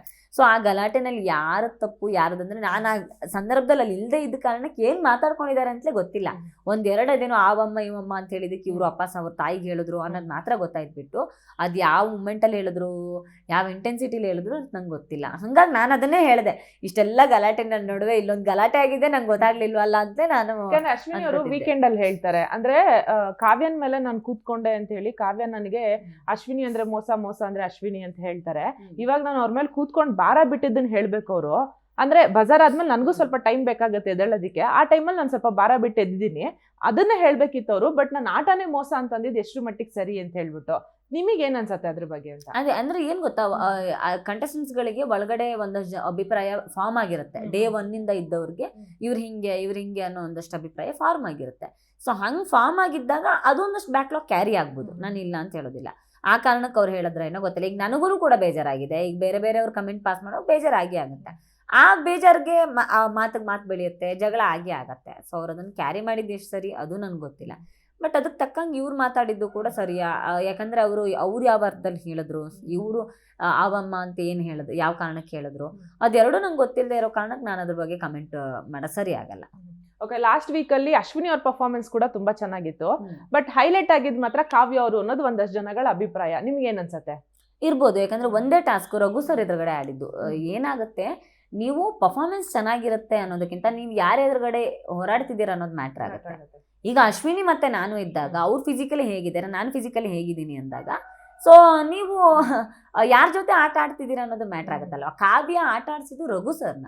ಸೊ ಅವ್ರು ಹೆಂಗಿದ್ದಾರೆ, ಕಾವ್ಯ ಹೇಗಿದ್ದಾರೆ ಅಂದಾಗ, ರಘು ಸರ್ನ ಸುಸ್ತು ಮಾಡಿಸಿದಾಳೆ ಅಂದಾಗ ಅಲ್ಲಿ ಮ್ಯಾಟ್ರ್ ಆಗುತ್ತೆ. ನೀವು ಯಾರ ಜೊತೆ ಆಡ್ತಿದ್ದೀರಾ ಅನ್ನೋದೇ ಹೈಲೈಟ್ ಆಗುತ್ತೆ ಹೊರತು ಹೇಗೆ ಆಡಿದ್ರಿ ಅನ್ನೋದಕ್ಕಿಂತ ಯಾರು ಎದುರುಗಡೆ ಆಡಿದ್ರಿ, ಎದುರಾಳಿ ಯಾರಾಗಿದ್ರು ಅನ್ನೋ ತುಂಬಾ ಮ್ಯಾಟ್ರ್ ಆಗುತ್ತೆ. ಓಕೆ, ಇನ್ನ ಒಂದು ದಿನ ಪೂರ್ತಿ ಕೂತ್ಕೊಂಡು ಅಳ್ತಿರ್ತೀರಿ ನೀವು. ಅಲ್ಲಿ ಕಿಚನ್ ಅಲ್ಲೂ ಅಳ್ತಿರ್ತೀರಿ, ಸೋಫಾ ಮೇಲೆ ಕೂತ್ಕೊಂಡು ಅಳ್ತಿರ್ತೀರಿ, ಆಮೇಲೆ ದೇವ್ರ ಹತ್ರ ಹೋಗಿ ಅಳ್ತಿರ್ತೀರಿ. ಒಂಥರ ಅದು ಪಶ್ಚಾತ್ತಾಪದ ಅಳು ಏನಾದ್ರು ಆಗಿತ್ತಾ ಅದು ಅಂತ? ಪಶ್ಚಾತ್ತಾಪ ಅಂತ ಏನಿರಲಿಲ್ಲ. ನಾನು ಹತ್ತಿದ್ದಕ್ಕೆ ನನ್ನ ರಜತ್ ನಡುವಿನ ಜಗಳ ಕಾರಣಕ್ಕೆ ಹತ್ತಿದ್ದು ಹೊರತು ಬೇರೆ ಯಾರ್ದು ರೀಸನಿಂಗ್ಗೆ ಪಶ್ಚಾತ್ತಾಪಕ್ಕೆ ಇಲ್ಲ. ಅವ್ರು ನನ್ನ ಫ್ಯಾಮಿಲಿ ಬಗ್ಗೆ ಏನೋ ಕಮೆಂಟ್ ಮಾಡ್ತಾರೆ. ಸೊ ಅದು ಬೇಜಾರಾಗುತ್ತೆ. ನಾನು ಈಗ 6 ತಿಂಗಳಾಗಿದೆ ಮದುವೆ ಆಗಿ, ತಾಯಿ ಮನೆ ಬಿಟ್ಟು ಬಂದಿದ್ದೀನಿ. ಸೊ ಗಂಡನ ಮನೇಲಿ ಸೆಟ್ಲ್ ಆಗ್ತಿದ್ದೀವಿ ಅನ್ನೋವಾಗ ಮತ್ತೆ ಬಿಗ್ ಬಾಸ್ ಮನೆಗೆ ಬಂದಿರ್ತೀವಿ. 2 ಮನೇಲಿ ಬಿಟ್ಟು ಹೊರಗಡೆ ದೂರ ಬಂದಿರ್ತೀನಿ. ಸೊ ಆ ಸಂದರ್ಭದಲ್ಲಿ ನನ್ನ ಫ್ಯಾಮಿಲಿ ಮೇಲೆ ಮಾಡಿದ ಕಮೆಂಟು ತುಂಬ ನೋವಾಗುತ್ತೆ. ಬಿಕಾಸ್ ಈ ಒಂದು ಹಂತ ಕ್ರಾಸ್ ಆದ್ಮೇಲೆ ಅದೊಂದು ಥರ ಬೇರೆ. ಸೊ ಎಲ್ಲ ಒಂದು ಕಡೆ ಆ ಕಮೆಂಟ್ಗಳು ತುಂಬ ನೋವು ಮಾಡಿತ್ತು. ಸೊ ಯಾರ ಮನೇಲೂ ಪ್ರಾಬ್ಲಮ್ ಇಲ್ಲ ಅಂತಿಲ್ಲ, ಎಲ್ಲರ ಮನೇಲೂ ಅವ್ರವ್ರ ಫ್ಯಾಮಿಲಿ ಇಶ್ಯೂಸ್ ಇದ್ದೇ ಇರುತ್ತೆ. ಸೊ ನೀವು ಯಾವುದೋ ಒಂದು ದೊಡ್ಡ ವೇದಿಕೆನಲ್ಲಿ ಬಂದು ನೀವು ಇನ್ನೊಬ್ಬರ ಫ್ಯಾಮಿಲಿ ಇಶ್ಯೂನ ಎತ್ತಾಡ್ತೀರಾ ಅಂದಾಗ ಸಹಜವಾಗಿ ಅದು ನೋವಾಗುತ್ತೆ. ಸೊ ಆ ನೋವಿಗೆ ನಮ್ಮ ಮನೆಯವರೆಲ್ಲ ನೆನಪಾಗಿ ನಾನು ಹತ್ತಿದ್ದೆ ಬಿಟ್ಟು ಬೇರೆ ಯಾವುದೇ ಪಶ್ಚಾತ್ತಾಪ ನನಗಿರಲಿಲ್ಲ. ನಾನು ಇವತ್ತಿಗೂ ಇದಕ್ಕೆ ಈಗಲೂ ನಾನು ಇನ್ನೇನು ನನ್ನ ಹಸ್ಬೆಂಡ್ ಹತ್ರ ಮಾತಾಡ್ತಾ ಅದನ್ನೇ ತುಂಬ ಬೇಜಾರಾಯಿತು. ಬಿಕಾಸ್ ಯಾರ ಮನೇಲಿ ಫ್ಯಾಮಿಲಿ ಪ್ರಾಬ್ಲಮ್ ಇಲ್ಲ, ನಿಮ್ಮ ಫ್ಯಾಮಿಲಿ ಪ್ರಾಬ್ಲಮ್ ಇಲ್ಲ, ನಮ್ಮ ಫ್ಯಾಮಿಲಿ ಪ್ರಾಬ್ಲಮ್ ಇಲ್ಲ, ಎಲ್ಲರ ಮನೇಲೂ ಇರುತ್ತೆ. ಬಟ್ ನೀವು ಶೋ ಅಂತ ಬಂದಾಗ ನೀವು ಅದನ್ನು ಅಷ್ಟು ದೊಡ್ಡ ವೇದಿಕೆಯಲ್ಲಿ ಎತ್ತಾಡೋದು, ಆ ಮೂಲಕ ಅವ್ರಿಗೆ ನೋವು ಮಾಡೋದು ತುಂಬ ಬೇಜಾರಾಗುತ್ತೆ. ಸೊ ಹಂಗಾಗಿ ನಂಗೆ ಬೇಜಾರಾಯಿತು ಅಂತ. ಸೊ ಆ ಕಾರಣಕ್ಕೆ ನಾನು ಓಕೆ. ಆ ಜಗಳದಲ್ಲಿ ಅಂದ್ರೆ ಅವರು ಸುಳ್ಳಿ ಅಂತ ನಿಮ್ಗೆ ಅಂದಾಗ ನಿಮ್ ಫ್ಯಾಮಿಲಿ ಸರ್ನೇಮೇ ಸುಳ್ಳು ಅಂತ ಹೇಳ್ಬಿಟ್ಟು ನೀವು ಹೇಳ್ತೀರಿ. ಅಂದ್ರೆ ಫ್ಯಾಮಿಲಿ ವಿಚಾರ ನೀವು ತೆಗೆದ ಫಸ್ಟ್ ಅವ್ರು ಮಾತಾಡಿದ ಅಂತ. ನಾನು ನಿಮ್ ಫ್ಯಾಮಿಲಿ ಸರ್ನೇಮೇ ಸುಳ್ಳು ಅಂತ ಹೇಳಿಲ್ಲ. ನಾನು ಹೇಳಿದ್ ನಿಮ್ ಫ್ಯಾಮಿಲಿ ಸರ್ನೇಮ್ ಆಗಿರ್ಬೋದು ಸುಳ್ಳಿ ಅನ್ನೋದು, ಅದನ್ನ ನೀವ್ ಇಟ್ಕೊಳ್ರಿ, ನಂಗೆ ಬೇಕಾಗಿಲ್ಲ, ನಂಗೆ ನನ್ನ ಸರ್ನೇಮ್ ಬೇರೆ ಇದೆ ಅಂತ ಹೇಳಿದ್ ಹೊರತು ನಿಮ್ ಫ್ಯಾಮಿಲಿ ಸರ್ನೇಮೇ ಸುಳ್ಳು ಅಂತ ಹೇಳಿಲ್ಲ. ಬಿಕಾಸ್ ಅವನು ಈ ಹಿಂದಿನ ಸೀಸನ್ ಅಲ್ಲಿ ಹೇಳೋರು, ಹೌದು ಸುಳ್ಳೆ ನಮ್ಮ ಮನೆ ದೇವರು ಅಂತೆಲ್ಲ ಇದರ ಜೊತೆ ಮಾತಾಡ್ತಿದ್ರು. ಸುಳ್ಳೆ ನಮ್ಮ ಮನೆ ದೇವರು, ನಮ್ಗಳವ್ರು ದಿನಕ್ಕೊಂದು 5 ಸುಳ್ಳು ಹೇಳ್ಬೇಕು ಅಂತ ನಂಗೆ ಮನೇಲಿ ಹೇಳೋರು ಅಂತೆಲ್ಲ ಹಿಂದಿನ ಸೀಸನಲ್ಲಿ ಹೇಳೋರಿದ್ರು. ಸೊ ಆ ಅರ್ಥದಲ್ಲಿ ನಾನು ಹೇಳಿದ್ದು. ಸೊ ಅದಕ್ಕೆ ಅವರು ನನ್ನ ಫ್ಯಾಮಿಲಿಯ ಒಳಗಡೆ ಇರುವಂಥ ಒಂದಷ್ಟು ಮ್ಯಾಟ್ರ್ಗಳನ್ನು ಎತ್ತಾಡ್ತಾರೆ. ಸೊ ಅದೆಲ್ಲ ಬೇಜಾರಾಗುತ್ತೆ ಅಷ್ಟೇ. ನಾನು ಇದರಲ್ಲಿ ನಿಮ್ಮದೇ ಸರ್ನೇಮು ಅಂತ ಹೇಳಿದೆ, ನಿಮ್ದು ಆಗಿರ್ಬೋದು, ಅದನ್ನ ನೀವು ಇಟ್ಕೊಳ್ರೆ ನಂಗೆ ಕೊಡಬೇಡಿ ಅಂತ ಅಷ್ಟೇ ನಾನು ಹೇಳಿ. ಓಕೆ. ಇದರಿಂದ ನಿಮ್ಮ ರಜತ್ ಫ್ರೆಂಡ್ಶಿಪ್ ಕಂಟಿನ್ಯೂ ಆಗುತ್ತಾ, ಹೇಗೆ ಬ್ರೇಕ್ ಆಗ್ಬಿಡುತ್ತಾ ಅಂತ? ನಂದೇ 1000 ನಂದು ಕೆಲಸಗಳೇ ಇರುತ್ತೆ. ನಾನು ಅದ್ರ ಬಗ್ಗೆ ಗಮನನೂ ಕೊಡಲ್ಲ. ಈಗ ನಾನು ಇದೇ ಇಂಡಸ್ಟ್ರಿಯವಳು ಮತ್ತೊಂದು ಅಂತಂದರೆ ನಾನು ಅದ್ರ ಬಗ್ಗೆ ತಲೆ ಕೆಡಿಸ್ಕೋಬೇಕು, ಏನು ನಾಳೆ ಮತ್ತೆ ಒಟ್ಟಿಗೆ ಏನೋ ಸೀರಿಯಲ್ ಮಾಡಬೇಕಾ, ಫಿಲ್ಮ್ ಮಾಡಬೇಕಾ ಅಂತ ನಾವು ಯೋಚನೆ ಮಾಡಬೇಕು. ನನಗೆ ಅಂತ ಯಾವುದೇ ಇದಿಲ್ವಲ್ಲ, ಕಮಿಟ್ಮೆಂಟ್ಸ್ ಇಲ್ವಲ್ಲ. ಹಾಗಾಗಿ ನಾನು ಯಾವುದ್ರ ಬಗ್ಗೆನೂ ಅಷ್ಟು ಗಮನ. ನಾನು 11 ಸೀಸನ್ನಲ್ಲಿರುವಂಥ ಕಂಟೆಸ್ಟೆಂಟ್ಸ್ಗಳ ಜೊತೆಗೂ ಕೆಲವ್ರ ಜೊತೆಗೆ ಮಾತ್ರ ತುಂಬ ಕ್ಲೋಸ್ ಆಗಿರೋದು. ಸೊ ಹಾಗಾಗಿ ಅದು ಕ್ಲೋಸ್ನೆಸ್ಸು ಮತ್ತೊಂದು ಮಗದೊಂದು ಅನ್ನೋದಕ್ಕಿಂತ ಆ ಮೂಮೆಂಟ್ ಹೆಂಗೆ ಹೋಗುತ್ತೆ ಹಂಗೆ ಹೋಗ್ತೀವಿ ಅಷ್ಟೇ ಅಂತ. ವೀಕೆಂಡಲ್ಲಿ ಕಾವ್ಯ ಸುದೀಪ್ ಸರ್ ಮುಂದೆ ಒಂದು ಮಾತು ಹೇಳ್ತಾರೆ. ಅಂದರೆ ಇಲ್ಲಿವರೆಗೂ ನಾನು ಗಿಲ್ಲಿಗೆ ಸ್ಟ್ಯಾಂಡ್ ತಗೊಂಡಿದ್ದೀನಿ ಹೊರತು ಗಿಲ್ಲಿ ಯಾವತ್ತೂ ನನಗೆ ಸ್ಟ್ಯಾಂಡ್ ತಗೊಂಡಿಲ್ಲ ಅಂತ ಹೇಳಿ. ಬಟ್ ಮನೆಯವ್ರು ಎಲ್ಲರೂ ಹೇಳೋದು ಗಿಲ್ಲಿಯಿಂದ ಕಾವ್ಯ ಅಂತ. ಹೊರಗಡೆ ಒಂದಷ್ಟು ಜನ ಆಡಿಯನ್ಸು ಹೇಳ್ತಾರೆ. ಬಟ್ ಕಾವ್ಯ ಕೆಲವು ಕಡೆ ಅವ್ರು ತುಂಬಾ ಚೆನ್ನಾಗಿ ಪ್ರೂವ್ ಮಾಡ್ಕೊಂಡಿದ್ದಾರೆ ಆಟ ಆಡುವಾಗ. ಬಟ್ ಮನೆ ಒಳಗಡೆ ಇರೋ ಅಭಿಪ್ರಾಯದ ಪ್ರಕಾರ ಗಿಲ್ಲಿಯಿಂದಾನೇ ಕಾವ್ಯ ಇರೋದು ಅಂತ ಹೇಳಿ. ಬಟ್ ಕಾವ್ಯ ಈ ಥರದೊಂದು ಸ್ಟೇಟ್ಮೆಂಟ್ ಪಾಸ್ ಮಾಡಿಬಿಡ್ತಾರೆ. ನಿಮಗೆ ಏನು ಅನ್ಸುತ್ತೆ, ಗಿಲ್ಲಿ ಯಾವತ್ತೂ ಕಾವ್ಯನಿಗೆ ಸ್ಟ್ಯಾಂಡೇ ತಗೊಂಡಿಲ್ವಾ? ಸ್ಟ್ಯಾಂಡ್ ತೊಗೊಂಡಿಲ್ಲ ಅಂತ ನಾನು ಹೇಳಲ್ಲ. ಗಿಲ್ಲಿ ಕೂಡ ತುಂಬ ಸಲ ಕಾವ್ಯಗೋಸ್ಕರ ಸಪೋರ್ಟ್ ಮಾಡಿದ್ದೇನೆ, ಕಾವ್ಯಗೋಸ್ಕರ ನಿಂತಿದ್ದಾನೆ. ಬಟ್ ಏನಾಗುತ್ತೆ ಗೊತ್ತಾ, ಒಂದು ಗೇಮ್ ಶೋ ಅಂತ ಬಂದಾಗ ಪ್ರತಿ ವೀಕೆಂಡು ಗಿಲ್ಲಿ, ಕಾವ್ಯ, ಸ್ನೇಹ ಅವ್ರ ಆಟಕ್ಕೆ ಅಡ್ಡ ಆಗುತ್ತೆ ಅಂತ ಪ್ರತಿ ವೀಕೆಂಡ್ ಸುದೀಪ್ ಸರ್ ಹೇಳ್ತಾರೆ ಅಂದಾಗ, ಈಗ ಮೊನ್ನೆ ವೀಕೆಂಡಲ್ಲೂ ಗಿಲ್ಲಿ ಅವ್ರಿಗೆ ಹೇಳಿದ್ರು, ಗಿಲ್ಲಿ ಬಿಟ್ಬಿಡಿ ಅವ್ರನ್ನ, ಅವ್ರ ಪಾಡಿಗೆ ಆಡಕ್ಕೆ ಬಿಡಿ ಅಂತ ಹೇಳಿದ್ರು. ಸೊ ಹಂಗೆ ಆಡಕ್ಕೆ ಬಿಡಿ ಅಂತ ಅನ್ನೋ ಸಂದರ್ಭ ಬಂದಾಗ ಅವಳಿಗೆ ಅದನ್ನು ಪ್ರೂವ್ ಮಾಡಲೇಬೇಕಾದ ಅನಿವಾರ್ಯತೆ ಬಂದುಬಿಡುತ್ತೆ. ಆ ಸಂದರ್ಭ ಕಾರಣಕ್ಕೆ ಅವಳು ಅದನ್ನು ಹೇಳಿರ್ಬೋದು. ಆ್ಯಂಡ್ ಅವಳು ತುಂಬ ಓಪನ್ ಆಗಿ ಅದನ್ನು ಹೇಳ್ಕೊಂಡಿದ್ದಾಳೆ. ನಾಮಿನೇಷನ್ ತನಕ ತೊಗೊಂಡೋಗಿ ಅದನ್ನು ಹೇಳಿದ್ದಾಳೆ, ನಾನು ಇಂಡಿಪೆಂಡೆಂಟಾಗಿ ಆಡಬೇಕು ಅಂತ. ಸೊ ಅದು ಅವ್ರು ಆಯ್ಕೆ ಆಗಿರುವಾಗ ನಾವು ಅದನ್ನು ಪ್ರಶ್ನೆ ಮಾಡೋಕ್ಕೂ ಆಗಲ್ಲ, ಅದು ತಪ್ಪು ಅಂತಲೂ ಹೇಳೋಕ್ಕಾಗಲ್ಲ. ಮತ್ತು ಅವಳಿಗೆ ಅನಿಸಿರ್ಬೋದು ನಾನು ಜಾಸ್ತಿ ನಿಂತಿದ್ದೀನಿ ಅಂತ, ಅದು ತಪ್ಪು ಅಲ್ಲ ಅಂತ. ಓಕೆ. ಕ್ಯಾಪ್ಟನ್ಸಿ ಟಾಸ್ಕ್ ಅಂತ ಬಂದಾಗ ಸೂರಜ್ ಮತ್ತೆ ಕಾವ್ಯ ಸೆಲೆಕ್ಟ್ ಆಗಿರ್ತಾರೆ ಫೈನಲ್ ಆಗಿ ಆಡೋದಕ್ಕೆ. ನಿಮ್ಗೆ ಏನು ಅನ್ಸುತ್ತೆ, ವೋಟಿಂಗ್ ಬದಲು ಗೇಮ್ ಆಡಿಸ್ಬೇಕಿತ್ತು, ಗೇಮ್ ಆಡಿಸಿ ಅವ್ರು ಇಬ್ಬರಲ್ಲಿ ಯಾರಾದರೂ ಒಬ್ರು ಕ್ಯಾಪ್ಟನ್ ಆಗಬೇಕಿತ್ತು ಅನ್ಸುತ್ತಾ, ಇಲ್ಲ ಇವಾಗ ವೋಟಿಂಗ್ ಏನು ಮಾಡಿದ್ದಾರೆ ಅದೇ ಕರೆಕ್ಟ್ ಅನ್ಸುತ್ತಾ ನಿಮಗೆ? ಅಲ್ಲಿ 2-3 ಕ್ಯಾಲ್ಕುಲೇಷನ್ಸ್ ವರ್ಕ್ ಆಗಿರ್ಬೋದು. ಒಂದು, ಇಡೀ ವಾರದ ಆಟದ ಟೀಮ್ ಯಾರು ಮಾಡಿದ್ದು, ಧ್ರುವಂತ್ ಮತ್ತು ರಕ್ಷಿತಾ ಮಾಡಿದ್ದು. ಸೊ ಧ್ರುವಂತ್ ಮತ್ತು ರಕ್ಷಿತಾ ಆಟದ ಟೀಮನ್ನು ಮಾಡಿರಬೇಕಾದ್ರೆ ಅವ್ರ ಅಭಿಪ್ರಾಯಗಳಲ್ಲಿ ಮ್ಯಾಟ್ರ್ ಆಗುತ್ತೆ ಅನ್ನೋದಾದರೆ, ಉಳಿದಿರುವ ಮನೆಯ ಕಂಟೆಸ್ಟೆಂಟ್ಸ್ಗಳ ಅಭಿಪ್ರಾಯಕ್ಕೂ ಬೆಲೆ ಕೊಡಬೇಕು. ಯಾಕಂದರೆ ಇಬ್ಬರಿಗೊಂದು ಇಡೀ ವಾರ ಅವ್ರಿಗೆ ಡಿಸಿಷನ್ ಮಾಡೋದಕ್ಕೆ ಬಿಟ್ಟು, ಇಡೀ ವಾರ ಆಡೋದಕ್ಕೆ ಟೀಮ್ ಮಾಡೋದಕ್ಕೆ ಬಿಟ್ಟು, ಈಗ ಇಡೀ ಮನೆಯವ್ರಿಗೆ ಅಭಿಪ್ರಾಯಕ್ಕೆ ಒಂದು ಬೆಲೆ ಕೊಡಲಿಲ್ಲ ಅಂದಾಗ ಅದು ಇಂಜಸ್ಟಿಸ್ ಆಗುತ್ತೆ. ಅವ್ರಿಗಿಬ್ರಿಗೆ ಮಾತ್ರ ಫೇವರಿಸಮ್ ಮಾಡಿ ಇನ್ನುಳಿದವ್ರಿಗೆ ಅನ್ಯಾಯ ಮಾಡ್ದಂಗಾಗುತ್ತೆ.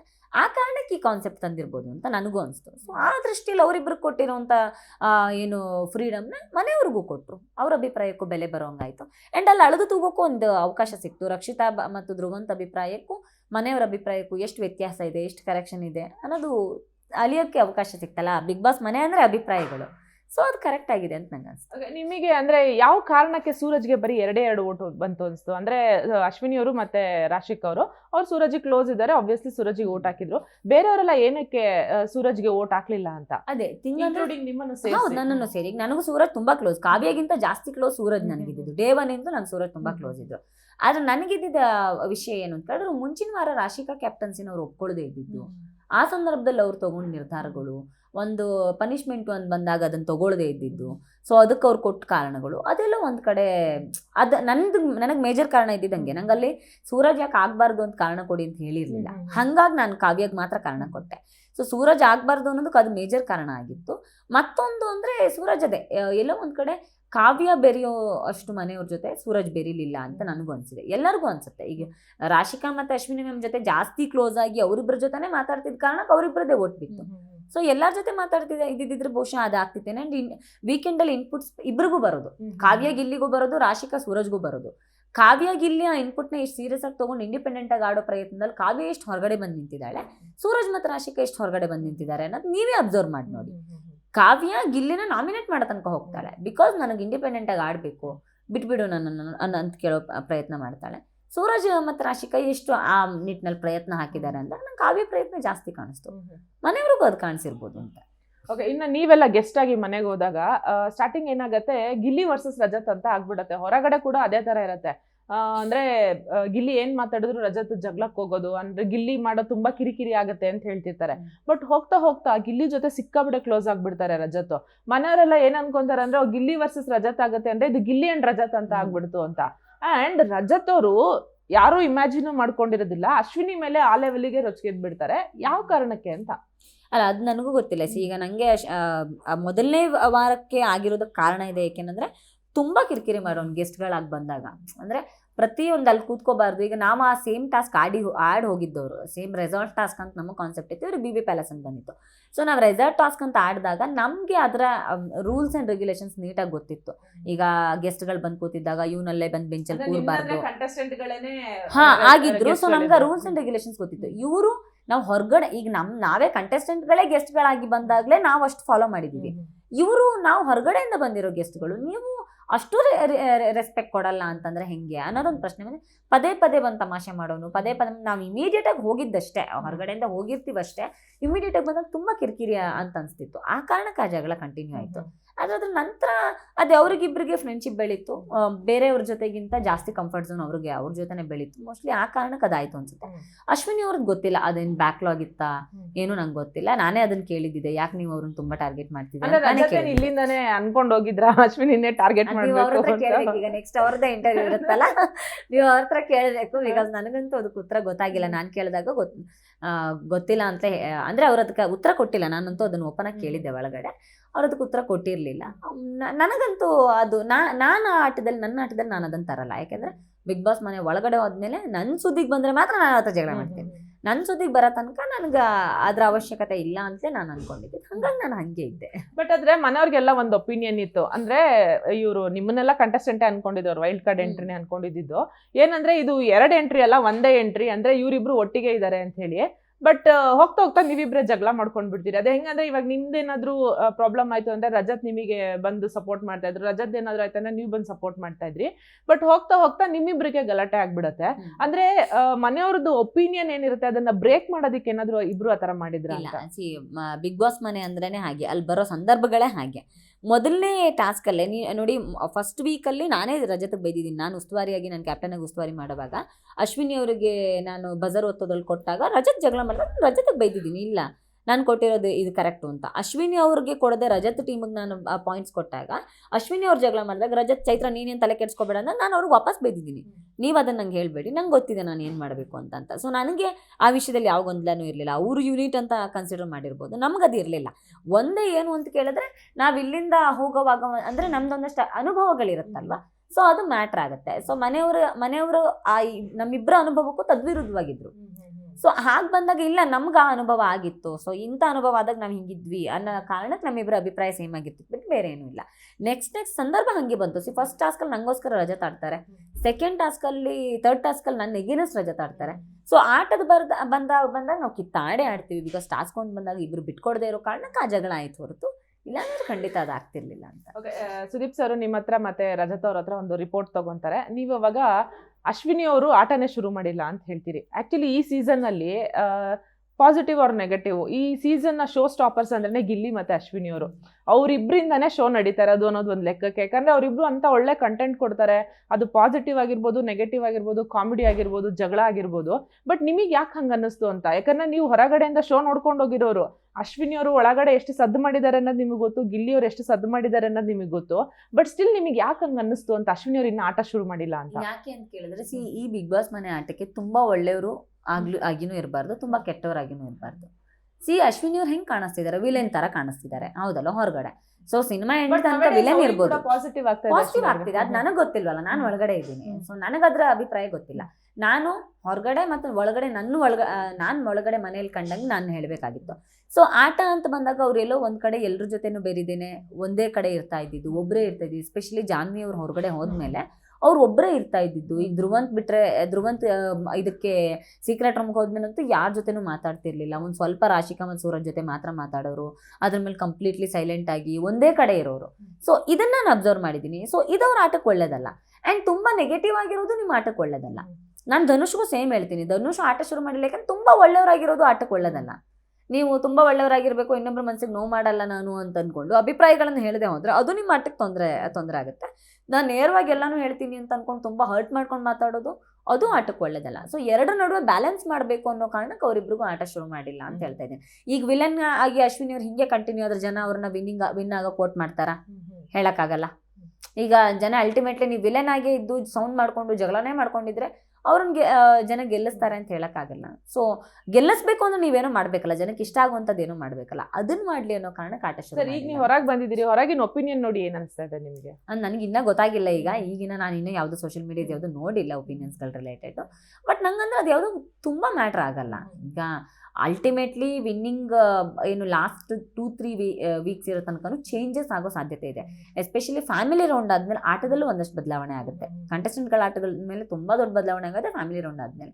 ಸೊ ಫ್ಯಾಮಿಲಿ ರೌಂಡ್ ಆಗಬೇಕು, ಟಿಕೆಟ್ ಟು ಫಿನಾಲೆ ಆಗಬೇಕು. ಟಿಕೆಟ್ ಟು ಫಿನಾಲೆ ಬಂದಾಗ ಇನ್ನೊಂದಷ್ಟು ನಿಮಗೆ ಆಡದೇ ಇರೋರು ಆಡ್ತಾರೆ ಆ ವೀಕ್.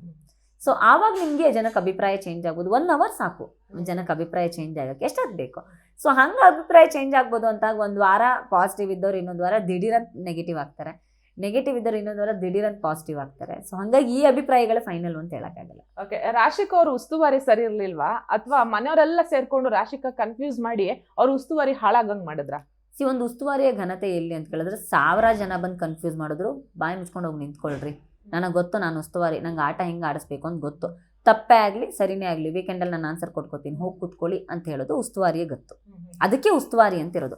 ಉಸ್ತುವಾರಿಗಳ ತೀರ್ಮಾನವೇ ಅಂತಿಮ ಅಂತ ಕೊಡೋದೇ ಅದಕ್ಕೆ. ನೀವು ಮನೆಯವ್ರು ಕನ್ಫ್ಯೂಸ್ ಮಾಡ್ತಾರೆ ಅಂದ ತಕ್ಷಣ ಕನ್ಫ್ಯೂಸ್ ಆಗ್ತೀರಾ ಅಂದ್ರೆ ನಿಮ್ಗೆ ಆ ಘನತೆ ಇಲ್ಲ ಅಂತ ಅರ್ಥ ಅಲ್ಲ. ಅಲ್ಲೆಲ್ಲ ಒಂದ್ ಕಡೆ ನೀವು ಅದಕ್ಕೆ ಆ ಸ್ಥಾನಕ್ಕೆ ನೀವು ಅರ್ಹರೇ ಅಲ್ಲ ಅಂತ ಅರ್ಥ ಅಲ್ಲ. ಸೊ ಅವರು ಮನೆಯವ್ರು ಕನ್ಫ್ಯೂಸ್ ಆದ್ರು ಅಂದ ತಕ್ಷಣ ಕನ್ಫ್ಯೂಸ್ ಆಗ್ಬಿಡಕ್ಕಾಗತ್ತ? ಆಗಲ್ವಲ್ಲ. ಅದು ಉಸ್ತುವಾರಿ ಗುರು, ಕ್ಯಾಪ್ಟನ್ ಆಗಿ ಉಸ್ತುವಾರಿ ಆಗಿದೆಯಾ ಅಂದಾಗ ನೀವು 1000 ಜನ ಕನ್ಫ್ಯೂಸ್ ಆದರೂ ಕೂಡ ಇಲ್ಲ, ನನ್ನ ಅಭಿಪ್ರಾಯ ಇದೆ, ನಾನು ಇದಕ್ಕೆ ಬದಲಾಗಿರ್ತೀನಿ, ಅದು ತಪ್ಪೇ ಆಗಲಿ ಸರಿಯೇ ಆಗಲಿ ನಾನು ಅದಕ್ಕೆ ಉತ್ತರ ಕೊಟ್ಕೋತೀನಿ ಅನ್ನೋ ಅಂತ ಆ ಸ್ಟ್ಯಾಂಡ್ ತಗೊಳ್ಳೋದು ಬೇಕಾಗತ್ತೆ. ಸೊ ಆ ಸ್ಟ್ಯಾಂಡ್ ರಾಶಿಕಾ ತಗೊಳ್ಳಿಲ್ಲ.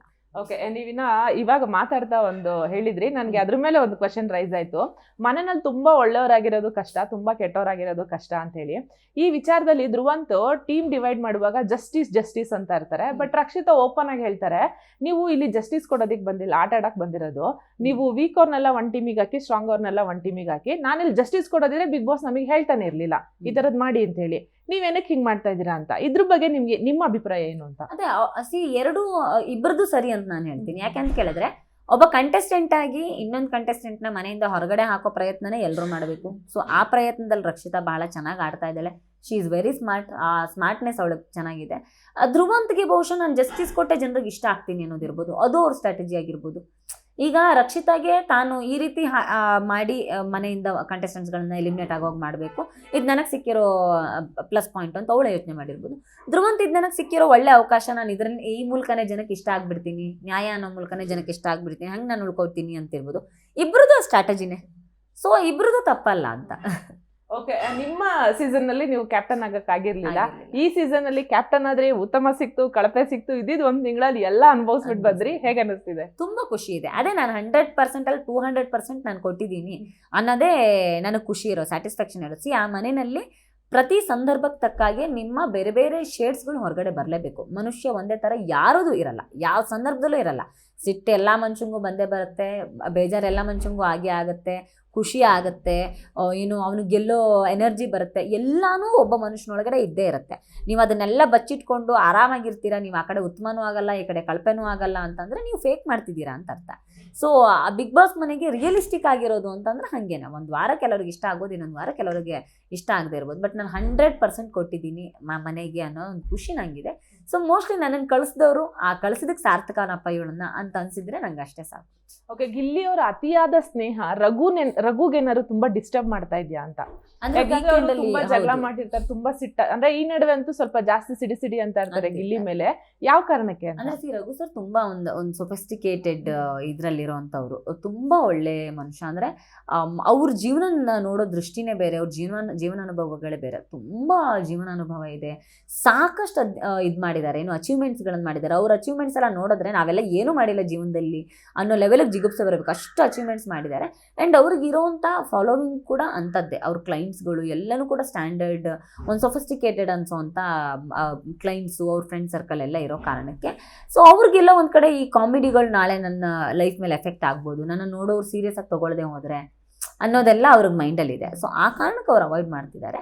ಆ್ಯಂಡ್ ಒಂದು ವೀಕೆಂಡಲ್ಲಿ ಸುದೀಪ್ ಸರ್ದು ಒಂದು ಲೆಟ್ರ್ ಬರುತ್ತೆ, ಆವಾಗ ಗಿಲ್ಲಿಯಿಂದ ಕಾವ್ಯದು, ಗಿಲ್ಲಿಯಿಂದ ರಘು ಸರ್ದು ಆಟ ಹಾಳಾಗ್ತಾ ಇದೆಯಾ ಅನ್ನೋವಂಥ ಲೆಟ್ರ್ ಜನರಿಂದ ಬಂದಿದ್ದಕ್ಕೆ ಅವ್ರು ಅದನ್ನು ಸೀರಿಯಸ್ ಆಗಿ ತೊಗೊಂಡು ಆಡ್ತಾ ಇದ್ದಾರೆ. ಓಕೆ, ಇನ್ನು ಮಾಳು ಮತ್ತೆ ಸ್ಪಂದನ ಅವ್ರ ಬಗ್ಗೆ ಹೊರಗಡೆ ಆಡಿಯನ್ಸ್ ಅಲ್ಲೂ ಒಂದು ಅಭಿಪ್ರಾಯ ಇದೆ, ಅವ್ರಿಬ್ರು ಏನು ಮಾಡ್ತಿಲ್ಲ ಆದ್ರೂ ಬಿಗ್ ಬಾಸ್ ಮನೆಯಲ್ಲಿ ಉಳ್ಕೊಂತಿದ್ದಾರೆ ಅಂತ. ನಿಮ್ಗೆ ಹಂಗ ಅನ್ಸತ್ತಾ? ಬಿಗ್ ಬಾಸ್ ಮನೇಲಿ ಉಳ್ಕೊಳ್ತಿದ್ದಾರೆ ಅಂತಂದ್ರೆ ಅದಕ್ಕೆ ಜನ ಹಾಕ್ತಿರೋ ಓಟೆ ಕಾರಣ ಅಂತ ನಾನು ನಂಬ್ಕೋತೀನಿ. ಸೊ ಅದರಿಂದ ಆಚೆಗೆ ಅವ್ರು ಹೊರಗಡೆ ಏನೋ ಒಂದಷ್ಟು ಕೆಲಸ ಮಾಡಿ ಬಂದಿರ್ತಾರಲ್ಲ, ಸೊ ಆ ಫ್ಯಾನ್ ಬೇಸ್ ಅವ್ರನ್ನ ಇವತ್ತಿಗೂ ಕಾಪಾಡ್ತಾ ಇದೆಯೋ. ಸೊ ಇನ್ನು ಮುಂದೆ ಹಿಂಗೆ ಉಳ್ಕೋತಾರ ಇಲ್ವಾ ಅನ್ನೋದನ್ನ ಯೋಚನೆ ಮಾಡ್ಬೇಕಷ್ಟೇ. ಓಕೆ, ಇನ್ನು ಈ ವಾರದಲ್ಲಿ ಡಬಲ್ ಎಲಿಮಿನೇಷನ್ ಆಗ್ಬೋದು, ಟ್ರಿಬಲ್ ಎಲಿಮಿನೇಷನ್ ಆಗ್ಬೋದು, ಸುದೀಪ್ ಸರ್ ಹೇಳಿದ್ದಾರೆ. ಇನ್ ಕೇಸ್ ಡಬಲ್ ಎಲಿಮಿನೇಷನ್ ಆದ್ರೆ ಯಾರ ಮನೆಯಿಂದ ಹೊರಗೆ ಬರ್ಬೋದು ಅಂತ ನಿಮ್ಗೆ ಅನ್ಸತ್ತೆ? ಡಬಲ್ ಎಲಿಮಿನೇಷನ್ ಆದ್ರೆ ಮೋಸ್ಟ್ಲಿ ರಾಶಿಕಾ ಮತ್ತೆ ಮಾಳು ಅವರು ಬರ್ಬೋದು. ಯಾಕೆ ರಾಶಿಕಾ? ಯಾಕಂದ್ರೆ ಟಾಸ್ಕ್ ಎಲ್ಲ ತುಂಬಾ ಚೆನ್ನಾಗಿ ಆಡ್ತಾರೆ, ರಾಶಿಕಾ ಏನಕ್ಕೆ ಬರ್ತಾರೆ ಅನ್ಸುತ್ತೆ? ಟಾಸ್ಕೇ ಬಿಗ್ ಬಾಸ್ ಮನೆ ಅಲ್ವಲ್ಲ. ಸೊ ಟಾಸ್ಕ್ ಅನ್ನೋದಕ್ಕಿಂತ ನೀವು ಯಾವ ಸಂದರ್ಭದಲ್ಲಿ ಏನು ನಿರ್ಧಾರ ತೊಗೊಳ್ತೀವಿ ಅನ್ನೋದು ಭಾಳ ಮ್ಯಾಟ್ರ್ ಆಗುತ್ತೆ. ಆ್ಯಂಡ್ ಇಡೀ ಮನೆಯವ್ರ ಜೊತೆ ಹೊಂದ್ಕೊಳ್ಳೋದು, ಮನೆಯವ್ರ ಜೊತೆ ಮನೆಗೊಂದು ಎನರ್ಜಿ ತುಂಬೋದು, ಮನೆ ಇವರಿಲ್ಲ ಅಂದರೆ ಖಾಲಿ ಅನ್ಸತ್ತಪ್ಪ ಅನ್ನೋ ಥರ ಇರಬೇಕು. ಸೊ ಹಂಗಿಲ್ಲದೆ ಇದ್ದಾಗ ನನಗೆ ಯಾವತ್ತೂ ರಾಶಿಕಾ ಇಲ್ಲ ಅಂತಂದ್ರೆ ಮನೆ ಖಾಲಿ ಅನ್ಸುತ್ತೆ ಅಂತ ಒಂದಿನಕ್ಕೂ ಅನ್ಸಲ್ಲ. ಸೊ ಹಾಗಾಗಿ ಮತ್ತು ಕ್ಯಾಪ್ಟನ್ಸಿ ಅಂತ ಬಂದಾಗ ಟಾಸ್ಕ್ ಆಡ್ಬೋದು, ಬಂದಮೇಲೆ ನೀನು ಏನು ನಿರ್ಧಾರ ತೊಗೊಳ್ತೀಯಾ, ಹೆಂಗೆ ಅದನ್ನು ಉಳಿಸ್ಕೊತೀಯ, ಅದಕ್ಕೆ ಇರೋ ಘನತೆನ ಎಷ್ಟು ಕಾಪಾಡ್ಕೊಳ್ತೀಯ ಅನ್ನೋದು ಮ್ಯಾಟ್ರ್ ಆಗುತ್ತೆ. ಸೊ ಎಲ್ಲ ಒಂದು ಕಡೆ ರಾಶಿಕಾ ಅದರಲ್ಲಿ ಎಡವುದ್ಲು ಅಂತ ಅನ್ಸುತ್ತೆ. ಹಾಗಾಗಿ ಓಕೆ, ಚೈತ್ರ ಅವ್ರಿಗೆ ಇದೊಂದು ಪರ್ಸನಲ್ ಕ್ವೆಶನ್, ಆದ್ರೆ ಹಂಗಂತ ನೆಗೆಟಿವ್ ಏನಲ್ಲ.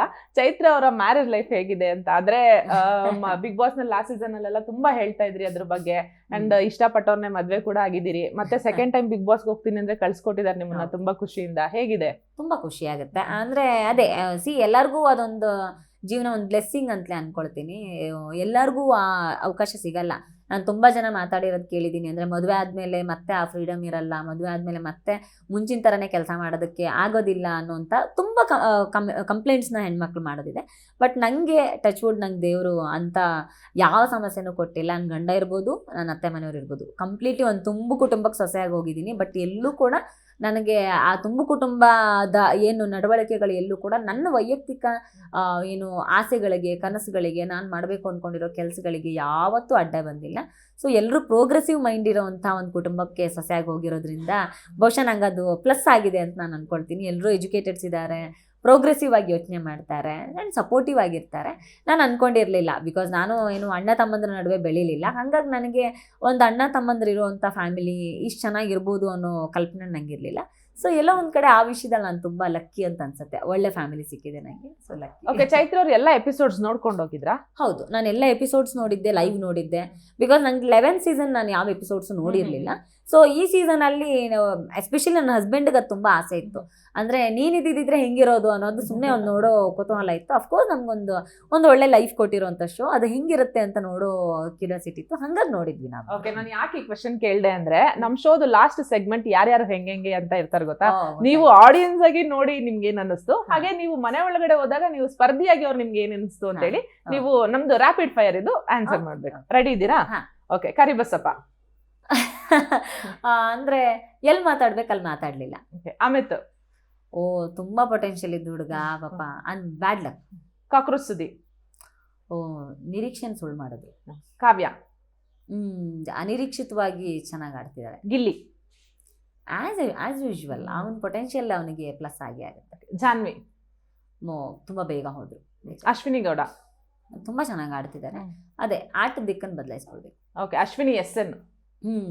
ತುಂಬಾ ಒಳ್ಳೆ ಹೆಣ್ಮಗಳು. ನಾನು ಅವ್ರು ಅಷ್ಟು ಬೇಗ ಹೋಗ್ತಾರೆ ಅಂತ ಅನ್ಕೊಂಡಿರ್ಲಿಲ್ಲ. ಅಭಿಷೇಕ್. ಓ, ಟಾಪ್ 5 ಅಲ್ಲಿ ಇರ್ಬೇಕಾಗಿದ್ದ ಕಂಟೆಸ್ಟೆಂಟ್. ಧನುಷ್. ಅದೇ ತುಂಬಾ ಒಳ್ಳೆತನ. ಅವ್ರ ಮನೆಗೆ ಆಟಕ್ಕೆ ಅಡ್ಡ ಆಗ್ತಾ ಇದೆ. ಧ್ರುವಂತ್. ಹಿಂಗೆ ಹೋದ್ರೆ ಡೆಫಿನೆಟ್ಲಿ ಫಿನಾಲೆನಲ್ಲಿ ಇರ್ತಾರೆ ಅನ್ಸುತ್ತೆ. ಮಲ್ಲಮ್ಮ. ತುಂಬಾ ಇನ್ನೋಸೆಂಟ್. ರಕ್ಷಿತಾ. ತುಂಬಾ ಸ್ಮಾರ್ಟ್. ಸೊ ಅವಳಿಗೆ ಆಟ ತುಂಬಾ ಚೆನ್ನಾಗಿ ಗೊತ್ತಿದೆ. ಓಕೆ, ಮಂಜು ಭಾಷಿನಿ. ಆಕ್ಚುಲಿ ಅವ್ರು ಅಶ್ವಿನಿ ಅವರ ಪೊಸಿಷನ್ ಅಲ್ಲಿ ಇರ್ಬೇಕಾಗಿತ್ತು. ಸೊ ಬೇಗ ಹೋದ್ರು. ರಾಶಿಕಾ. ಆದಷ್ಟು ಬೇಗ ಹೋಗ್ತಾರೆ ಅನ್ಸುತ್ತೆ. ಸ್ಪಂದನ. ತುಂಬಾ ಬುದ್ಧಿವಂತೆ. ಸೊ ಆಟವನ್ನ ಆಮೆ ಗತಿಯಲ್ಲಾದ್ರೂ ಕೂಡ ಹೋಗ್ತಾ ಇದ್ದಾರೆ. ಆಟ ಚೆನ್ನಾಗಿ ಆಡ್ತಾ ಇದ್ದಾರೆ. ಮಾಳು ಇನ್ನೂ ಆಟ ಅರ್ಥ ಮಾಡ್ಕೊಳ್ಬೇಕು. ಎಲ್ಲೋ ಒಂದ್ ಕಡೆ ಹೊಂದ್ಕೊಳ್ಳೋದು ಅವ್ರಿಗೆ ಕಷ್ಟ ಆಗ್ತಿದೆ. ಸತೀಶ್ ಕ್ಯಾಡಬಮ್ಸ್. No comments. Okay, Chandraprabha. Chandraprabha ಪಾಪ ಒಳಗಡೆ ಕಾಮಿಡಿ ಮಾಡೋ ಇದು ವರ್ಕ್ ಆಗ್ಲಿಲ್ಲ ಅನ್ಸುತ್ತೆ. ಎಲ್ಲೋ ಒಂದ್ ಕಡೆ ಹೊಂದ್ಕೊಳ್ಳೋದಕ್ಕೆ ಅವ್ರಿಗೆ ಆಗ್ಲಿಲ್ಲ ಬೇಗ. ರಘು. ವಿನ್ನಿಂಗ್ ಆಗುವಂತ ಎಲ್ಲಾ ಎಬಿಲಿಟೀಸ್ ಇರುವಂತ ವ್ಯಕ್ತಿ. ಸೂರಜ್. ಆಟ ಬೇಗ ಶುರು ಮಾಡಿದ್ರೆ ಇನ್ನೂ ಚಾನ್ಸಸ್ ಇದೆ. ಓಕೆ, ರಿಷಾ ಗೌಡ. ರಿಷಾ ಅಷ್ಟು ಗೊತ್ತಿಲ್ಲ ನನಗೆ, ಬಟ್ ತುಂಬಾ ಬೇಗ ಬಂದ್ರು ಅನ್ಸುತ್ತೆ. ಓಕೆ, ನಿಮ್ಮ ಪ್ರಕಾರ ಯಾರು ಗೆಲ್ಬಹುದು ಅಂಡ್ ಯಾರು ಗೆಲ್ಬೇಕು? ಎರಡೂ ನಾನು ಹೇಳೋದಿಲ್ಲ. ಯಾಕಂತ ಕೇಳಿದ್ರೆ, ಒಂದು ನಾನು ಗೆಸ್ಟ್ ಆಗಿ ಹೋಗಿದ್ದು, ಕಂಟೆಸ್ಟೆಂಟ್ ಆಗಿರ್ಲಿಲ್ಲ. ಇನ್ನೊಂದೇನು ಅಂತ ಕೇಳಿದ್ರೆ, ನಾನು ಇಲ್ಲಿ ಹೇಳುವಂತ ಅಭಿಪ್ರಾಯ, ಎಲ್ಲೋ ಒಂದ್ ಕಡೆ ವೋಟರ್ಸ್ ಮೇಲೆ ಇದು ಬೀಳಬಾರ್ದು. ಅವ್ರ ಆಟದ ಮೇಲೆನೆ ಜನ ಅದನ್ನ ನಿರ್ಧಾರ ಮಾಡ್ಲಿ ಹೊರತು ನಾವೇನೋ ಹೇಳಿ ಅದು ವೋಟರ್ಸ್ ಮೇಲೋ ಅಥವಾ ಜನರ ಮೇಲೋ ಅಭಿಪ್ರಾಯ. ನಿಮಗೆ ಯಾರು ಗೆಲ್ಬೇಕು ಅಂತ ಇಷ್ಟ ಇದೆ? ಇವಾಗ ಗೆಲ್ಬಹುದು ಅನ್ನೋದು ಕಷ್ಟ ಆಗತ್ತೆ. ನಿಮಗೆ ಯಾರು ಗೆಲ್ಬೇಕು ನನ್ನ ಕೇಳಿದ್ರೆ ರಘು ಸರ್, ಗಿಲ್ಲಿ, ರಕ್ಷಿತಾ ಇವರೆಲ್ಲ ಗೆಲ್ಬೇಕು ಅಂತ. ಇವ್ರ 3 ಜನದಲ್ಲಿ ಯಾರು ಗೆಲ್ಬಹುದು? ಧನುಷ್ ಕೂಡ ಚೆನ್ನಾಗಿ ಆಡ್ತಿದ್ದಾರೆ ಅವ್ರಿಗೆ. ಓಕೆ ಚೈತ್ರ ಅವರೇ, ಓವರ್ ಆಲ್ ಆಗಿ ನಿಮ್ಮ second time Bigg Boss journey ಬಗ್ಗೆ ಚಿಕ್ಕದಾಗಿ ಹೇಳದಿದ್ರೆ? ತುಂಬಾ ಚೆನ್ನಾಗಿತ್ತು. ನಾನು ತುಂಬಾ thankful Prakash sir and Endemol ಟೀಮ್ಗೆ ತುಂಬಾ ಥ್ಯಾಂಕ್ಫುಲ್. ಬಿಕಾಸ್ 2ನೇ ಅವಕಾಶ ಕೊಟ್ಟರು. ಯಾರಿಗೂ ಸಿಗೋದಿಲ್ಲ ಈ ಥರದೊಂದು ಅವಕಾಶ, ಅಂಥದ್ದೊಂದು ಅವಕಾಶ ಕೊಟ್ಟರು. ಸೊ ಟೋಟಲ್ ನನ್ನ ಮನೆಯ ಟೋಟಲ್ ಜರ್ನಿ ಹತ್ರ 132 ದಿನ. ಸೊ ಅದ್ಭುತವಾಗಿರೋ ಜರ್ನಿ ಅದು. ಅಂಥದ್ದು 132 ದಿನ ಮನೇಲಿ ಇರುವಂಥ ಅನುಭವ ಇದೆಯಲ್ಲ, ಅದು ಒಬ್ಬ ವಿನ್ನರ್ಗೂ ಸಿಗಲ್ಲ. ವಿನ್ನರ್ಗೂ 120 ದಿನ ಮಾತ್ರ ಮನೇಲಿರೋ ಅವಕಾಶ ಸಿಗುತ್ತೆ. ನಂಗೆ 130 ದಿನ ಇರೋ ಅವಕಾಶ ಕೊಟ್ಟರು. ಆ ಮನೆ ತುಂಬಾ ಋಣಿ ನಾನು. ಓಕೆ ಚೈತ್ರ ಅವರೇ, ಥ್ಯಾಂಕ್ ಯು ಸೋ ಮಚ್. ನೀವು ಏನೆಲ್ಲ ಅನ್ಕೊಂಡಿದ್ದೀರಿ ಅದೆಲ್ಲ ಆಗ್ಲಿ ನಿಮ್ಮ ಜೀವನದಲ್ಲಿ. ನಿಮ್ ಜೊತೆ ಮಾತಾಡಿ ಬಹಳ ಖುಷಿ ಆಯ್ತು. ಮತ್ತೆ ಯಾವಾಗಾದ್ರೂ ಸಿಗೋಣ. Thank you so much. ಇದಾಗಿತ್ತು ಈ ಹೊತ್ತಿನ ವಿಶೇಷ. ಮತ್ತೆ ಭೇಟಿ ಆಗೋಣ. ಅಲ್ಲಿವರೆಗೂ ನೋಡ್ತಾ ಇರಿ ನ್ಯೂಸ್ ಫಸ್ಟ್, ನಿರ್ಭೀತಿಯಿಂದ ನಿಮ್ಮ ಪರವಾಗಿ.